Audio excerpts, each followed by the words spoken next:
Raha24 kaardispordi Eesti meistrivõistluste eelviimane 7. etapp toimus Aravete kaardiajal, kus sel aastal sõideti juba teistkordselt. Eelmistel hooaegadel aktiivselt Euroopa vormelisarjades kihutunud Sten Pentus on viimasel ajal olnud kaardivõistluste sage külaline ja seda rohkem abimehe rollis. Sten, sa oled seda Eesti meistrivõistluste karusselli jälginud juba mitme aasta jooksul, et millises seisus see Eesti kaardisport siis on? Me ise vaatame seespoolt, sina näed kaugemalt. Ja ma olen tõesti jälginud ja saanud, on võimalus olla kaardisportlaste kõrval siin ja neid aidata. Ja ma võin omalt poolt öelda, et Eesti kaardisport, kui vaadata sportlaste poole pealt ja sõitjate poole pealt, siis on väga rikas. Meil on väga palju noori peale tulemas, väga väikseid 6-7-aastaseid ja on ka selliseid, kes on juba natukene vanemad ja rahvusvahelistel võistlustel täna on võimelised sõitma esikohtade peale. Et kui seda poolt vaadata, et siis meil kindlasti on pealekasvu ja sellega on meil väga hästi. Aga ma arvan, et kui nüüd vaadata ringradasid, kaardiringradasid, siis neid õnneks on nüüd värskelt valminud Tabasalu rada, on nüüd lisandunud kaardikalendrisse, et see on kindlasti väga hea uudis. Ja samas meil on neid radasid veel, et sinna ei olegi vaja võib-olla nii palju investeerida peale, et neid radasid juurde teha, kuivõrd neid olemasolevaid tuleks hoida ja natukene korrastada. Aga ma arvan, et sellega saab kindlasti kaardispordiliit hakkama ja me leiame sinna ka need finantsvõimalused peale, et need rajad korda teha, sest ka siin, kus me täna oleme Aravetel, ma tean, et olen kuulnud rahvusvahelistelt võistlejatelt, on just jäänud see otsustuskiviks see bokside ala näiteks, et rada on väga tehniline ja sõitjate lemmik, et teda on huvitav tõesti sõita, mäletan oma kaardiaegades ka. Aga kui sa ikka seal bokside alal pead olema niimoodi, et augus kinni ja selle kaardikäruga pead vaatama seda, et see kard sealt käru pealt maha ei kuku, kui sa sõidad bokside alapoole, et siis see on tõesti vähe ebameeldivam osa sellest. Et ma arvan, et kui see natukene veel siia juurde pingutada ja leida need toetajad, et siis Eesti kaardisport kasvab ja saab veel jõudu juurde. No ja uus rada Pärnus ei unusta ka ju karti ära. Ma arvan, et see annab ka kindlasti hoogu juurde just Eesti ringraja spordile selle koha pealt, kus kardisõitjatel võib-olla siis see kardi ajastu hakkab ära ammendama ja tekib siis siuke periood, kus oleks hea proovida vormelit ja seda saab teha nüüd tänasest ka Eestis, et ei pea enam sõitma kusagile kaugemale. Sel aastal on kõige osavõttu rohkem klass olnud Rotax Junior, kuid kvantiteedi juures pole kõrvale jäänud ka kvaliteet ning 18 starti seas on võidu eest heitlevaid noori päris mitmeid. Erandiks polnud ka Aravete etapp, kus juba eelfinaalis näitas head kiirust paar Ralf Aron ja meistrivõistluste liider Remo Rahula. Ka finaalis jätkus nende kahe omavaheline duell, milles taas kord väljus võitjana Aron. Räägi nüüd, kuidas sinu visiirjärvi paistis see sõit? No ausalt öeldes oli väga pingeline, aga isa näitas, et kogu aeg on vahe sees, nii et katma ei pidanud. Aga see esimene kurv, kuidas see sul lahenes seal? Jätsin ruumi kardi jaoks ja sealt Remo tuligi vahele. Aga ühe kurvi võttis ainult aega, siis tegid tagasi, jah? Ja siis jättis jällegi tema ukse lahti ja sai tagasi võetud. Ja kui viimane ring algas, siis olid juba kindel, et selle katad sa korralikult ära või? Olin. Ma juba, kui 2 ringi oli jäänud, siis mõtlesin, et viimase ringi katad ära.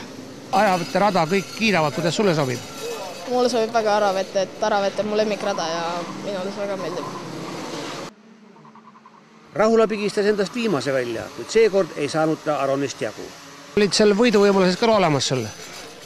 Ei olnud, ei saanud ikka lähedale talle ja selles suhtes, et mootor üks ka paukuma ja ei olnud kõik päris ideaalne. Millega, kas ta nurkades oli just lihtsalt osavam või? Jah, tundus nagu pidas paremini, aga täpselt ei tea ka, mis toimus. Aga no esimese kurve lahendasid ilusti ära? Jah, see oleks hästi. Sain stardis hästi minema ja sain mööda. Siis oli juba kindlam tunne ka? Siis oli kindlam tunne, jah. No nii, meistrivõistlustel jääb üks etapp veel sõita? Ja jääb küll, jah. Päris pingeline. Praegu Ralf juhib päris korralikult. Ei tea, kuidas lõpuks on. Jääd vastu? Tänan vastu. 3. poodiumi koha näpsas viimasel ringil Venemaa tippsõitja Andrei Jaščenko, kes suutis mööduda Ermo Pihtjõest. 5. oli Jan-Erik Meikup ja 6. Jüri Vips. Meistritiitli võitja selgitavad nüüd omavahel Ralf Aron ja Remo Rahula. Pärast 7. etappi tõusis liidri kohale Aron, kellest vaid 3 punkti kaugusele jääb Rahula. Poodiumi kohale on matemaatilisi võimalusi üle paljudel, kuid hetkel on selleks parimad võimalused siiski Venemaa meistrivõistluste liidril Jatšenkol, kelle edumaa konkurentide ees on siiski õhkõrn. Rotax Max klassis kindlustas enne viimast etappi järjekordse meistritiitli endale Aavo Talvar, kes ei lasknud konkurentidel ennast üllatada ja võitis ülekaalukalt kõik sõidud. Finaalis sai teise koha Kairo Kivi, kes alustas võistlust alles 5. kohal. Kvalifikatsioonist tuli teine aeg ja siis tegi teel finaaliga oma elu raskeks. Juhtus nii, et väike pinge oli sees ja kohe läks asi käest ära. Nüüd läks vähemalt hästi. Aga ega sealt 5. koha pealt ju kõige lihtsam ei olnud ette pääseda? Ei olnud ja õnneks Metsaviirul juhtus midagi, et üks oli vähem ja läks lihtsamalt. Aga ringiajad olid sul täiesti võrrelda ka Talvariga? No ma praegu veel ei tea Talvari aegu, aga eks ma kohe lähen vaatan. Siis on hästi, kui olid. No tundub, et need maksinipid hakkavad selgeks saama sulle? No mingil määral jah, ja oleme leidnud ka midagi paremat ja aasta algus oli väga nutune. Mida saame edasi seda paremaks? Ma loodan. 7. etapi 3. koha sõitis välja Sten-Dorian Piirimägi. Õnnetult lõppes finaal Märten Metsaviirule, kes 9. ringil oli teisel kohal sõites sunnitud tehniliste probleemide tõttu raja perve jääma. Ligi 20 sportlast asus starti KZ2+, Rotax TD2 ja Masters klassi ühises võistlussõidus. KZ2+ klassis ei olnud Martin Rumbi puudumisel Mihkel Maltane võrdset vastast, kes võitis mõlemad võistlussõidud ja kindlustas endale ka Eesti meistritiitli. TD2 klassis oli rajal vaid 4 sõitjat, kuid hoolimata vähestest startijatest jagus ka selles klassis pingelist võitlust viimaste meetriteni välja. Eelfinaali kiirem oli selles klassis Georg Vann, kes edestas napilt Mario Vendalt.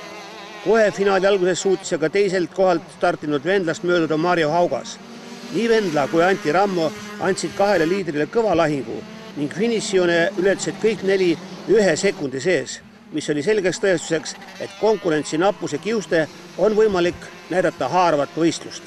Kvalifikatsiooni järgi tundus, et sul on taas jälle probleeme, jah? Jah, ega päris puhtalt see kvalifikatsioon läinud, et natuke oli seal tegemist ja vaeva nägemist, et nii ta läks, aga õnneks ei olnud kvalifikatsioon määrav. Ja eelfinaalis parandasid positsiooni oluliselt. Jah, start õnnestus suurepäraselt. Et konkurendid ilmselt ei oodanud seda, et ma sealt väliskurvist niimoodi nõelan ja võtsin riski ja läks õnneks. Nii ta käib.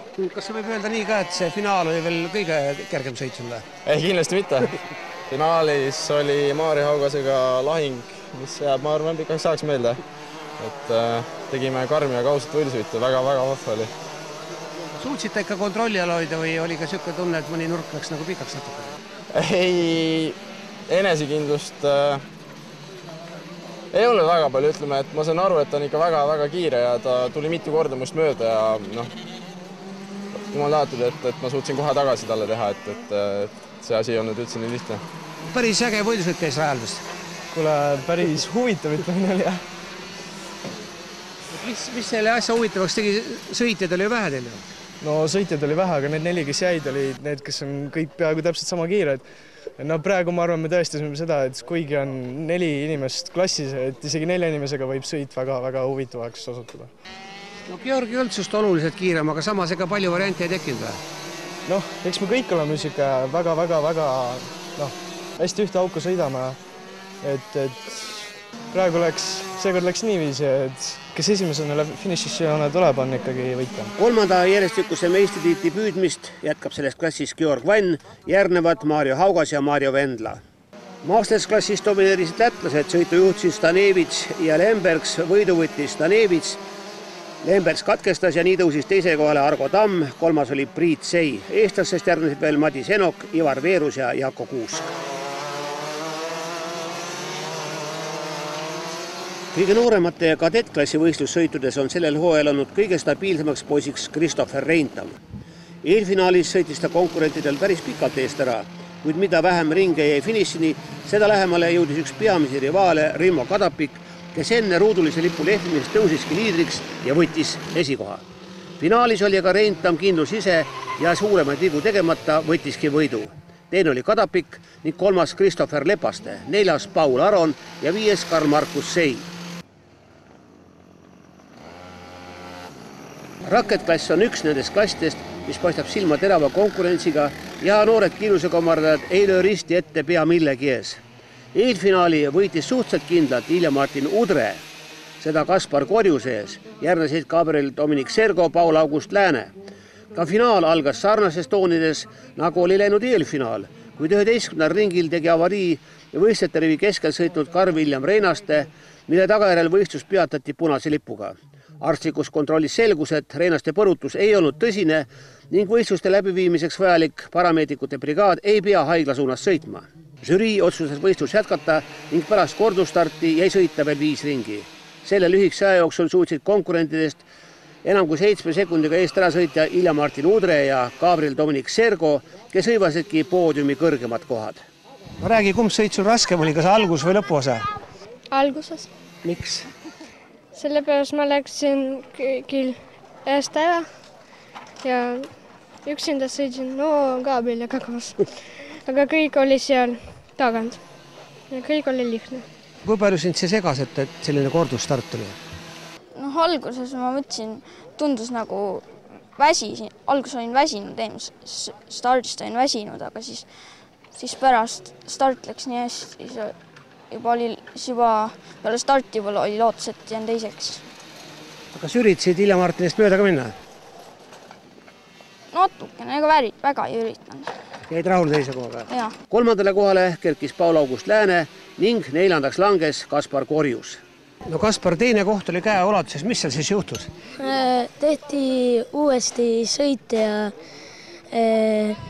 jäin stardis natuke magama ja läks halvasti. Kaldusid vist sinna Mustepale rajaosale, jah? Ja ei saanud viimasel ringil Paulis ka mööda. Punktiarvestuses kasvatas oma edumad Udre, kuid enne viimast etappi Tabasalus on selles klassis veel nii mõndagi teoks saamas. Rotax Minimax klassis on ohjad lätlaste käes, kuid neile on kandadele astumas Karl Leesma, kes kahjuks eelfinaalis katkestas tehniliste probleemide tõttu. Finaaliski olid kiiremad lätlased Mihail Budovskis ja Walter Svedris. Viimaselt kohalt alustanud Leesma tõusis aga südika sõiduga 3. Karl, räägi kõigepealt, mis seal eelfinaalis sul juhtus siis? Mootoril oli mingi rike sees ja sellepärast ei töötanudki hästi. Proovisid ühe ringi loksuda, aga midagi välja ei tulnud? Ei tulnud. No nii, kui sa nüüd viimasel kohalt alustasid seda finaali, mis sa mõtlesid siis? Ma lootsin ikka, et poodium tuleb ära. Need 2 Läti poissi on selgelt kiiremalt, nende vastu praegu ei saa? Praegu ei saanud hetkel, jah. Mikro 60 klassi eelfinaalis võidutsesid Premilux sõitjad Aleksandr Vilajev ja Ira Sidorkova. Finaaliski proovisid venelased minna oma teed, kuid peagi nende hoog rauges ning Karl Kennet Neuhaus suutis nad kinni püüda ja Vilajevist isegi mööda suruda. Esikoha võttis Sidorkova, teine oli Neuhaus ning 3. Vilajev ja 4. lõpetas Steven Pärjansalu. Palju õnne, Karl Kennet! Räägi, ega see kergelt ei tulnud, aga kuidas sa selle plaani omal seal peas niimoodi sättisid, et see lõpuks välja tuli? No ma arvasin, et ma ei suuda sinna teisele kohale saada, aga tuli välja, et ikkagi annab üritada alati. No nii, kas sa ei kaotanud lootust veel viimase ringil ka, et saad sellest Ira Sidorkovast ka mööda? Ei, ta oli mul nii lähedal, et ma üritasin, aga ma ei suutnud seda. Mikroklassi arvestuses käis tõsine võitlus Kristjan Liiksaare ja Robin Särje vahel, millest väljus võitjana Liiksaar. 3. oli lätlane Gustav Smalins ning 4. Marko Andreas Muru. Ärge siis unustage ostmast ka selle nädala autolehte, kus ilmub analüüsiv artikkel Aravate sündmustest. Raha 24 Eesti meistrivõistluste viimane etapp sõidetakse 7. ja 8. septembril Tallinna külje all Tabasalu taas avatud ringrajal.